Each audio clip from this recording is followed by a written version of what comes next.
Hello bachcho, let's say this question. This question says a series circuit consisting of a capacitor with capacitance 22 microfarad, coil with active resistance 20 ohm and inductance 0.35 Henry is connected to a source of alternating voltage with amplitude 180 volt, frequency 314 per second. Find the current amplitude in the circuit. तो देखिए, आप पहले तो की concept की बात करें तो आपका जो की कॉन्सेप्ट होगा यहाँ पे ये सीरीज एलसीआर पे बेस्ड है। की कॉन्सेप्ट क्या हो जाएगा? Series LCR. Series L C R. L का मतलब होता है इंडक्टर, सी कैपेसिटर और आर रेजिस्टर। तो तीनों किसमें सीरीज में आपके पास ये इंडक्टर हो गया, आपके पास ये कैपेसिटर हो गया और ये रेजिस्टेंस हो गया इस तरीके से। और जो आपका एक्सटर्नल सोर्स है उसकी आरएमएस वैल्यू दे रखी है अपने को कितनी, 180। मीन वैल्यू दे रखी है 180 वोल्ट। तो यानी कि वी एम कितना है, 180 वोल्ट। तो अपने को इस सर्किट में करंट बताना कि कितना होगा। तो देखिए, सबसे पहले तो इसका इजी तरीका है, इसका फेजर निकाले अपन या फेजर डायग्राम बनाए। तो आपका जैसे रेजिस्टेंस इस वाली डायरेक्शन में है तो कैपेसिटर और इंडक्टर।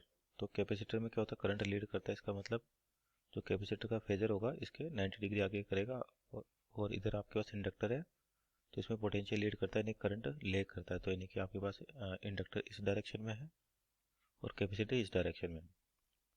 तो यहाँ पर अगर रेजिस्टेंस है तो कैपेसिटर के लिए रेजिस्टेंस दिखा जाता है एक्सी, जिसको बोलते हैं कैपेसिटिव रिएक्टेंस। तो एक्सी की वैल्यू थी 1/ओमेगा सी। सो 1/ओमेगा सी। तो ओमेगा अपना कितना 314 और सी यानी कि कैपेसिटेंस कितना 22 माइक्रोफेरेड यानी कि 10⁻⁻⁶।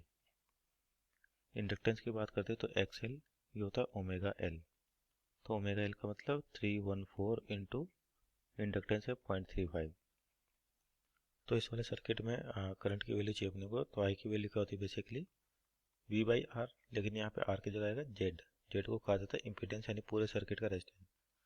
तो आपके पास आर इधर है और अगर मानते हैं एक्स ज़्यादा है एक्सएल से, आपके पास एक्स ज़्यादा है एक्सएल से, तो आपके पास इधर रिजल्टेंट आएगा किसके बराबर आएगा, एक्स माइनस एक्सएल। अगर एक्सएल ज़्यादा होगा तो आपके पास ये रिजल्टेंट ऊपर चल जाएगा। तो ये मान लेते हैं मोड में आपके पास, ताकि क्योंकि अपने केवल मैग्नीट्यूड से काम है यहाँ पे, उसका फेजर के बारे में कुछ नहीं पूछ रखा है। तो आई की वैल्यू आपको जो जो वी दे रखा है 180 है सही, डिवाइड बाई जेड।